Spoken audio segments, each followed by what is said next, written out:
Welcome back, everyone. The iPhone 6 and the iPhone 6s are iPhones that came out many years ago, and although I probably wouldn't recommend buying either one of these anymore, it's still very interesting to compare them so many years later. So, if you want to buy some iPhones I would recommend, links will be down in the description. You can get them from there and help support the channel at the same time.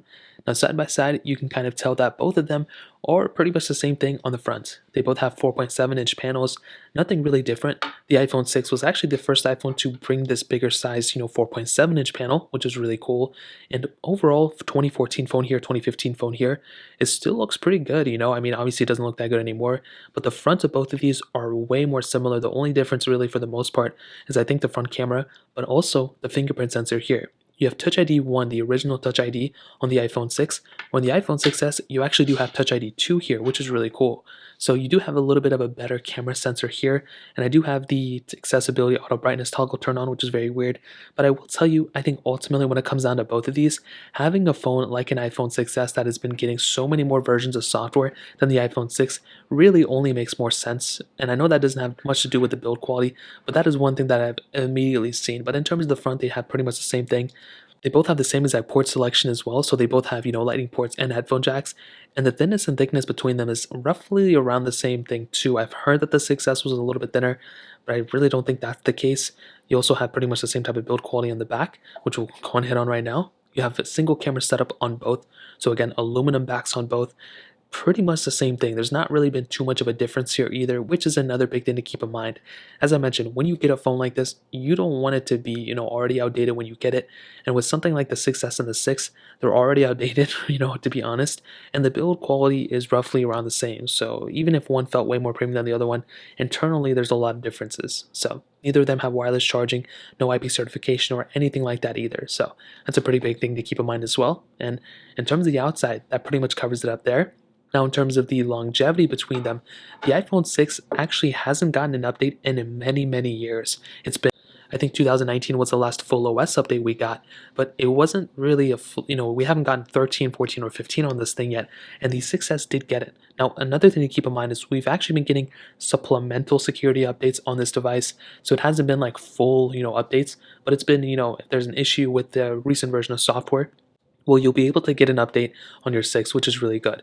The 6S, though, has been here to stay pretty much, and this device has been supported for a long period of time. And that's why between these two, the 6S is really the only one that's still kind of relevant.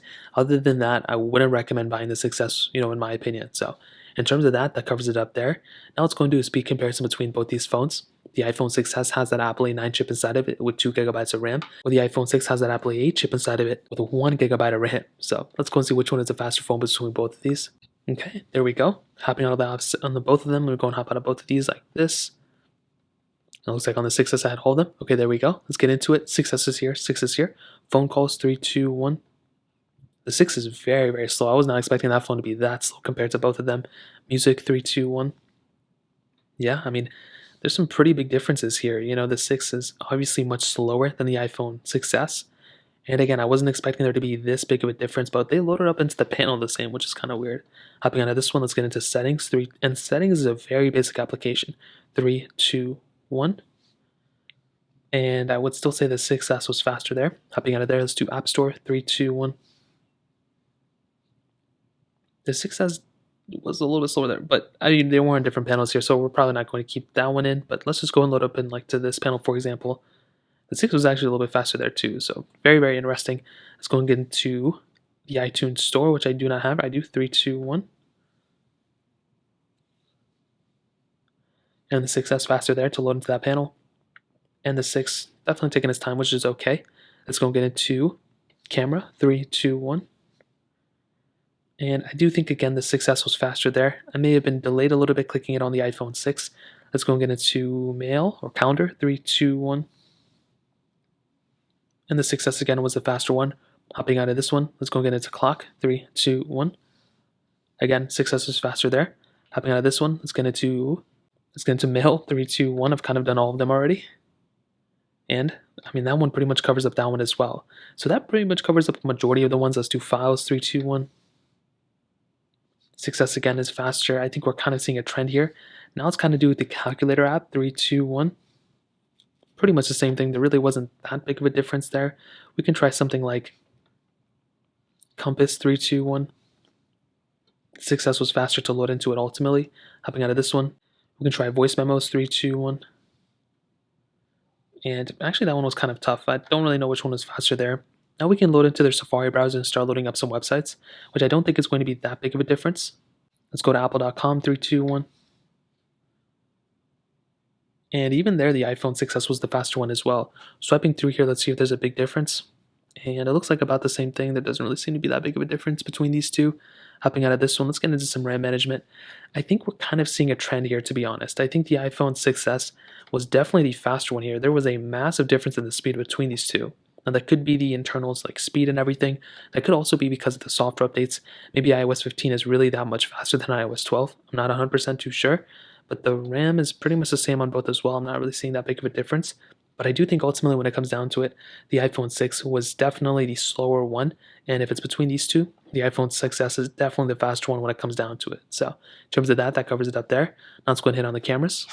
Now, as I mentioned, for the last couple of years, the iPhone 6 to the 6S was a massive difference in camera quality. The 6 had an 8 megapixel lens, you could do 1080p videos on it. The iPhone 6S had a 12 megapixel lens where you can do 4K videos on it. Now, the front cameras can still film, I think, in the same resolution, but that was a pretty big difference between these two. Now, the iPhone 6 camera, I think, is still pretty not that good, to be honest. I mean, maybe at one point it was like okay, but nowadays it's really outdated. I mean, the front camera is not that great. The back camera is not that great. It's really not even that great for its age. I mean, the 6S is pretty much right next to it in terms of, when it was released. And this phone is definitely much better than this phone, in my opinion. I think overall, I mean, the build quality is whatever. I think overall the camera quality is, I don't think anybody's really using this camera anymore. I think it's still a camera, can still take photos, but it's really not that good of a camera when it comes down to it. Something like the iPhone 6S camera is definitely going to do a better, job for you than probably the iPhone 6. You have not only the, 12 megapixel sensor, which is still pretty much what we're using on the newer cameras. They both suffer the same issue, which is though a single camera lens. They don't have any other camera lenses you can film in, which is kind of annoying. So no ultra wide, no telephoto, nothing like that. But I still think it's okay for the most part. Zooming in and out seems to be faster on the 6S. You still have very good video modes and everything, but they have the same type of features when it comes down to it. You're just getting overall better camera lens on the 6S. So the 6S definitely wins there.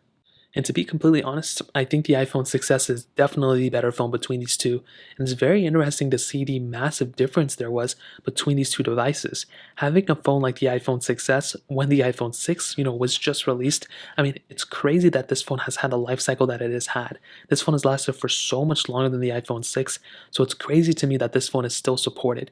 The 6, I mean, it was probably a good phone when it first came out, like I mentioned, but it's really not worth it anymore, let alone the bend gate issues and all that stuff. I mean, I wouldn't buy the iPhone 6 anymore, and I probably wouldn't buy the iPhone 6S anymore either. I mean, I wouldn't really buy either of these phones if I had to, maybe the 6S, but the iPhone 7, as I mentioned before, is the lowest iPhone I would recommend. I wouldn't necessarily go to the 6S, but the 6S is like the bottom of the bottom. I would not recommend buying this phone anymore just because it's not supported. Now, if this is the only phone you can afford, I would still recommend going to the 7 because they're around the same price, probably $10-$20 difference between each other. So in terms of that, that covers it up there. If you guys have any other questions or anything, let me know in the comment section below. Hit the like button, that will mean so much, but definitely hit that subscribe button. More importantly than everything else, I love every single one of you guys. Hopefully I'll catch you guys in the next video. Peace out till then.